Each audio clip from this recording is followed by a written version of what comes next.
Welcome back to the Product Biz podcast. My name is Monica Little, and I'm excited because we are on segment number 2 of this 3-part series of how product-based business owners, handmade business owners, can create another revenue stream in your business that's simpler, easier to scale, impacts more people, and makes you more money, leveraging your expertise without you having to learn anything new by using digital products. And what a digital product is some sort of education, teaching, knowledge, have it be a membership, videos, tutorial, coaching, a program, a course, something that you teach to others based on the knowledge that you have from your own experience and your own expertise. And I want to get you to really start thinking of, what am I an expert on? What do I have expertise in? What comes naturally to me? What have I learned? What could I teach others? What is there an appetite out there for me to share with others? Because the more you can diversify your revenue stream, the more secure your business is, the more money you have during uncertain times like now, and the more you're able to impact more people. Now, before we dive into today's episode with Lindsay, who talks about exactly that, diversifying revenue, how it builds security for her and her family, what she did from Etsy printables to becoming a printables coach, and how you can start to think through what's possible for you too. Before we get to that, I want to leave you with the link to sign up for a free training that's actually starting this week at monicalittlecoaching.com/rise, RISE. Now, this training that you can sign up for when you go to this link, it's actually a training that my business coach and Lindsay's business coach, who you're about to hear from today, and Kristen's business coach from last week's episode is hosting, where he will show you how to start a digital product business, how to become a coach, a teacher, an educator, how to share your expertise with the world. And this training is once per year and honestly is the best training out there. So if this episode or last week's episode or the next episode starts to really plant this seed in your head, go to monicalittlecoaching.com/rise, sign up for the training, attend, and just see what inspiration comes to you and what you can do next. I'm so excited for you. And let's dive in so you can hear from Lindsay on how she did just that. I'm so excited today to have special guest Lindsay with us, who actually was on the podcast before, but we brought her back on this episode to talk specifically on how she has really morphed in her business from starting a custom party decor handmade business to pivoting to printables, and also now to pivoting to have a course where she teaches people how to make printables themselves. So we have Lindsay here to share that whole trajectory of what she's done, the awesome growth she's seen in business. So welcome, Lindsay. I'm so glad to have you back. Yes, thank you so much. I'm so glad to be here with you. Yeah, so tell us. Oh my gosh, I know, so fun. So take us back to the very beginning with your custom handmade party decor business. How did you start that business? And what type of party decor items were you making? Where were you selling? Was it generating a lot of income? Give us the whole spiel for that part of your life and your business. Yeah. So I started selling custom party decorations on Etsy. My whole kind of career has been on Etsy. I've tried to kind of, as we'll talk about, kind of diversify my income, diversify where I'm selling things. But Etsy is where I've started and where I've kind of kept going with printables.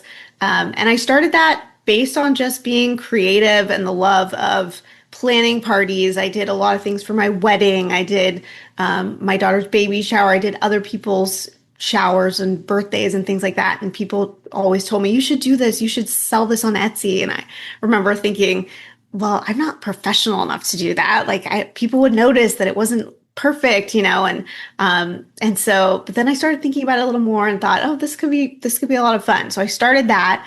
And as anyone listening probably can relate, when someone first buys your product, you're like shocked, like, what? Someone liked my thing, and so that was kind of what kicked it off. And I was like, well, if I can sell this thing, I could do other things. And so the main idea behind the party decorations was to make it custom, because a lot of what I had originally seen on Etsy was a lot of just generic items, and I really wanted it to be custom, and people could come to me and say, what kind of party they were looking for that they couldn't find anywhere else, like colors, fonts, theme. So I would work with moms, well, mostly moms on their kids' birthday parties, but also other things. And that was fun because they could be like, I want, and they would just pull something that was so crazy that I could do for them. So that was really fun. And we did all kinds of things. I mean, everything from banners to signs to favor tags to everything you can imagine that you would need for a party. So it And was a lot. how were you delivering on those? So if someone placed an order, did you have a Cricut? Were you printing? Were you cutting? Were you assembling? What did that actually look like? Yeah, so I did have a Cricut, and I would just get to work mostly. So a lot of it was the design portion because I wanted it to be all cohesive. So that was a lot of the time of going back and forth with the customer. Okay, what do you think of this? Okay, now we have the set theme, we're going to put it on everything else. And so then, yes, it was a lot of printing and cutting and shipping and all of that, and then praying that it got to them on time for their party, Hmm. which sometimes it didn't. So that was stressful. And that is why I got a little bit burnt out because, it would just be, whereas maybe a lot of people listening with you, they're doing kind of the same thing over and over. They can mass produce it. For me, it wasn't so much like that. And so I did start to, over time, try to make things available that were popular that I could just make over and over again and kind of store them, in my craft room and have them ready. But overall, it was a lot of people did want the custom side of it, which was harder. And so that's why I kind of started thinking about that switch to printables because I thought there's a lot of technology now that you can make it editable and customizable, but still make it printable so I don't have to do so much work. Hmm. And I definitely want to dive into that side of your business too. And before you made that switch, was it because you were working like 40 hours, 20 hours, just burnt out, overwhelmed from the custom side of it and doing it yourself? Or like, what did that look like for you at its peak? Yeah. Well, I did enjoy the custom part of it and I still do. People reach out to me sometimes and I just don't have enough time to do it, but I do like that. It's just, yeah, I was working a lot of hours and, I remember one night I was like about to go on vacation the next day and I had to make sure everything was done for these two parties and they were sent out and everything. So it was a lot of preparation and all of that and getting burnt out. But the other thing was I had this thing in my ear from a lot of coaches, online coaches, about how you should be diversifying your income.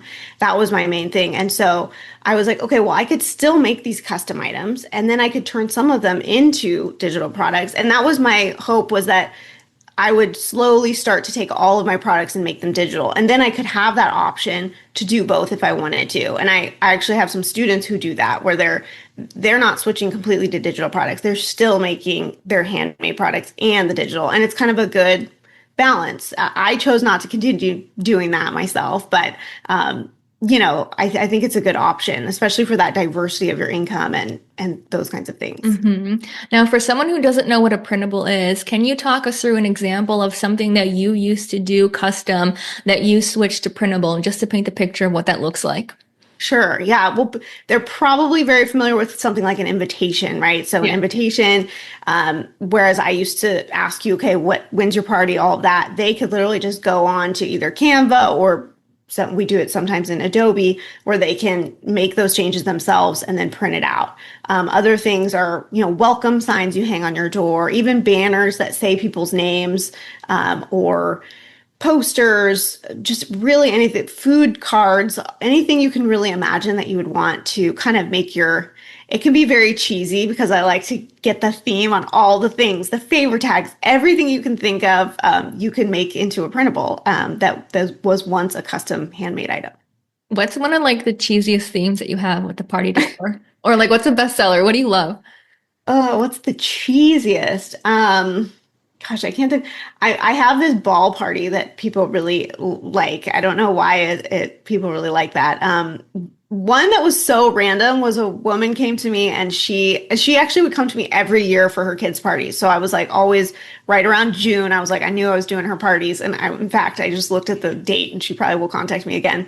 But she wanted to do a dinosaur ice cream party. And I was like, how am I going to do that? And like, no one else is going to like that, But I will say people do buy that now, Mm. even now that I've made it into printable. So it's interesting how you might have an idea that you think no one else is going to like, but people do. And that is one of the biggest things that I think was really good with working directly with people before I switched, that I had that kind of leg up, which was I could work with someone and they told me what they wanted, as opposed to, a lot of my students are coming into this, they just want to make printables, and so where should they start? And we do walk through, a research process and how to find the demand for that. But luckily I was able to start with actual people who were telling me what they wanted, because oftentimes when I would pick my own themes, my own ideas, people wouldn't really like them as much, and I was like shocked. So Hmm. it's funny how that happens. Yeah, I love it. Well, I love hearing that example too of, okay, invitation. Previously, you would design it, you would edit it, you would put in their dates, the name, etc., the address. They would give you all of that.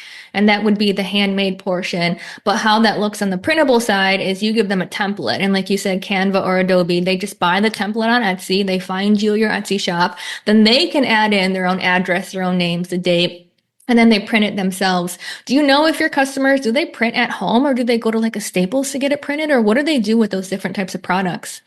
Yeah, it runs the gamut of all the things. Like a lot of people are very crafty, so they have their own printers at home. Some people don't even are so not techie at all. They don't know even how to download it. So you kind of have to know those kinds of things going into it, how you're going to help them. And some people do go to Staples still. Some people send it off to a printer. There's some online things. But that's actually another interesting way that I was able to incorporate like another stream of income, which was I realized there was like a need with that people didn't know where to go or they didn't know what they should do. And so I started a blog alongside my business where I told people what to do and how to do it and tutorial videos and all this stuff and good printers to use for your invitations and things like that. And so that actually weirdly has been a really big part of my business. And I really like it because I love writing and things like that. And I've ended up putting a lot of those blogs onto YouTube as well.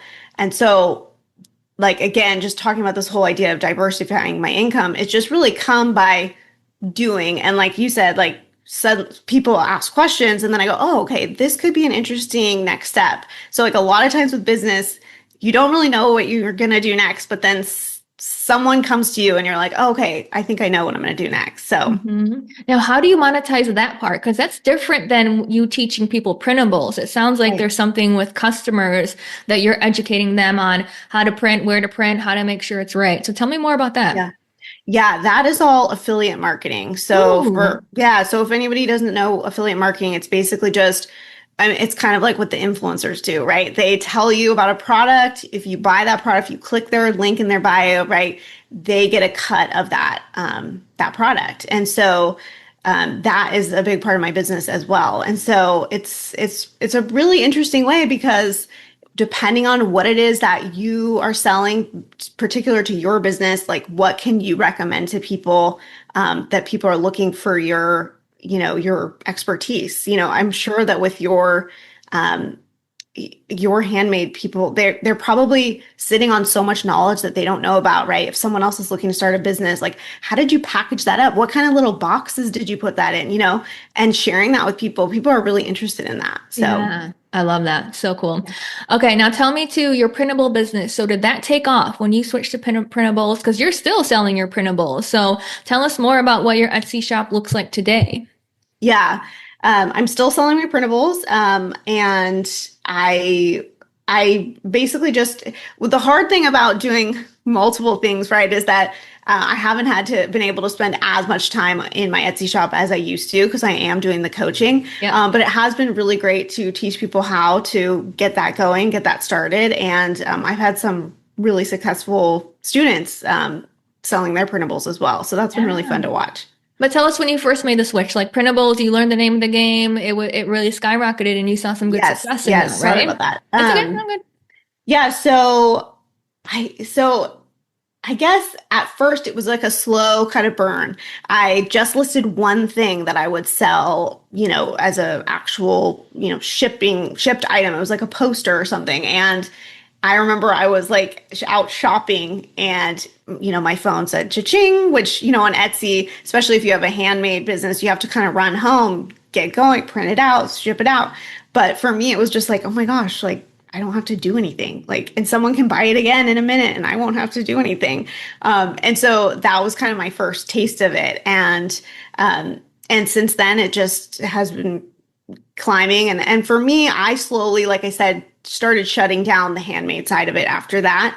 But I think I could have, I think I'm balancing a lot of different things, but sometimes I think about like, oh, maybe I should keep doing that again, because it is like, whatever your kind of creativity calls you to do is like what you should do. As long as you're not feeling like you're burnt out, you can do, both things at once if you want. So that's been really cool. I love it. Now, what is your Etsy shop? A Touch of LA, right? Okay. And you are so downplaying it because I just pulled it up. 13,000 sales on Etsy. Oh my God. I knew it was a big number. So I'm like, let me see if she'll tell us. 13,000, that's insane. So obviously this has been an incredible experience for you. And I love how you said that it's just been, now when an order comes in, there's no delivery, there's no work, there's nothing needed. Etsy automatically sends them the result. They have resources on how to print it DIY, and the customer just runs from there. I love that. Yeah. Okay, cool. So do you know, if you were to guess the 13,000, how much is printables versus your custom handmade items? What's the split? I mostly tell people most of that is printables. Nice. Because, if you think about how much you can really do, in probably just the first year or so that I was doing that, I would say 90+% is probably printables. Nice. I love that. Okay. So you started custom handmade, switched to printables, blew up with printables, 13,000 sales on Etsy with printables. And then there was something within you that was like, I kind of figured out this printable thing on Etsy. What if I taught other people how to do that? So talk me through your train of thought, because that essentially led to your printables course that you have now, where you literally teach people how to do what you did. So what was your first aha moment of like, let me teach this to people. Let me become a coach. Let me become an educator. What was that like for you? Yeah. Well, that was an interesting thing, because I had some people DMing me on Instagram and saying, well, how are you doing this? And this sounds interesting and that's cool. And so then I started listening to podcasts about people coaching and things like that. And I think probably a lot of people can relate to the fact that I was like, well, I'm not really a coach. I'm not really a teacher. Like, that's not really my background. Could I do something like that? So I kind of sat on it for a few months, and then I kind of started outlining, well, what would that look like if I taught people how to do that? And I kind of outlined what would be kind of a course situation. And I had taken courses in the past. So I was like, okay, I know how other people are doing this. So maybe I could do something like this. And so it was just that's been a huge learning, but really fun. And it's one of my favorite things about my business is the teaching, the coaching, the working with people to get them to where they want to be. And just the learning. I think you can relate to just all the things that go into creating a course. To me, it's a lot of fun. It's a lot of there's so many, especially as a creative person, there's so many fun things. I mean, from creating the course to recording the course to talking about it, marketing it, writing about it, going on podcasts, like all kinds of things that go with it is a lot of fun. So, and tell us about the course, the name of it, and what specifically you teach in there. Yeah, so the course is called The Abundant Girl's Guide to Passive Income with Printables on Etsy. It's a very long title. I love it. But what I teach in there is basically how to plan, create, and launch your printables business. So everything from, when you're thinking about it, doing that research that we talked about, trying to figure out what's in demand, what will actually sell on Etsy, to the creation part. So if you want to do it in Canva, we have a whole track on, how to do that. And then we also have it in Adobe Photoshop, because we have a lot of designers that come in who are already graphic designers, or they use it for work or whatnot, and they just want to use what they know. And so they can use it that way. And then the launching aspect of it, which I'm sure you teach a lot about as well, the keyword, the SEO, growing your shop and all of that. So it's kind of the full court press for selling printables. And is this a course that it's like a one-time payment for people to enroll in? Yes. Yeah. So I probably launch a few times a year. I would Yeah. say. And just so we can all be on the same page, and we do some coaching in there. There's different kind of packages to see what it is that you need. Some people need a little more hand holding, a little more accountability, right? And some people are kind of scared of the tech, things like that. So just helping people through it. And then there's also kind of an option to kind of do it at your own pace. If you don't need any of that, you can do that. So Yeah. it's kind of a little bit for everybody. And what are the price points for the different options that you offer?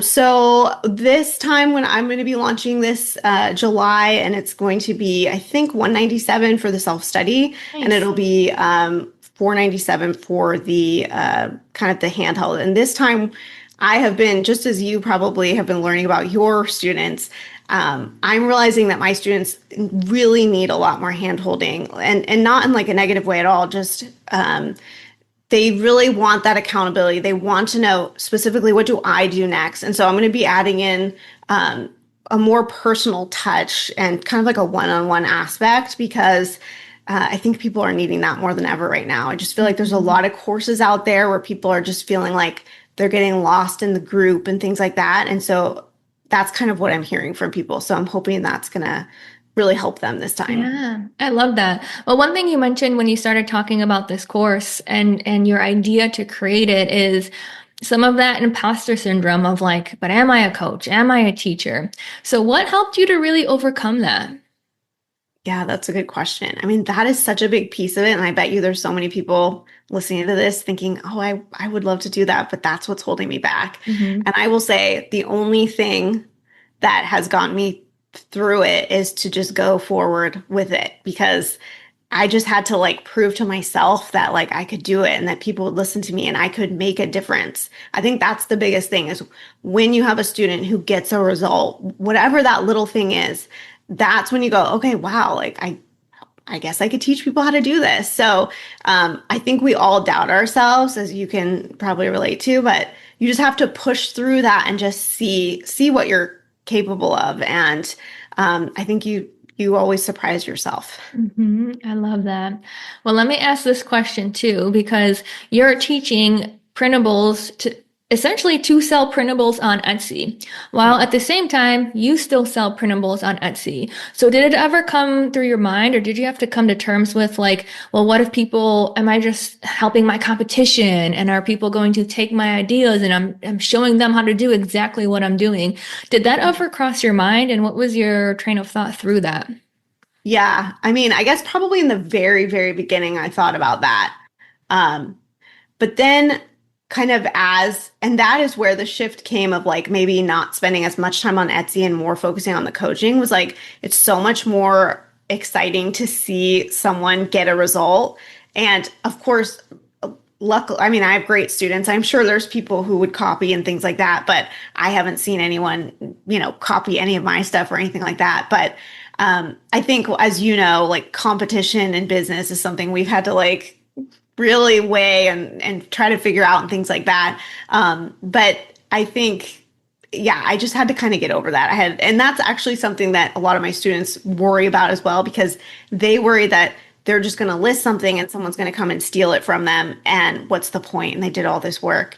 And I always remind them that like, not everyone's doing this, because it's not just like a get rich quick thing, right? Just like all of these things, business is not get rich quick. So for anyone who's going to do that, they're not going to put in the time, to do all the things that you did. And once you have a more established shop like I do, yes, people can take very similar designs, but when you establish your shop, it's harder. People are still going to come to you for that product, even if other people are selling it, because you're established, you're trusted, you have the reviews, that kind of thing. So, yeah, I definitely thought about it, but I had to get over it really quick.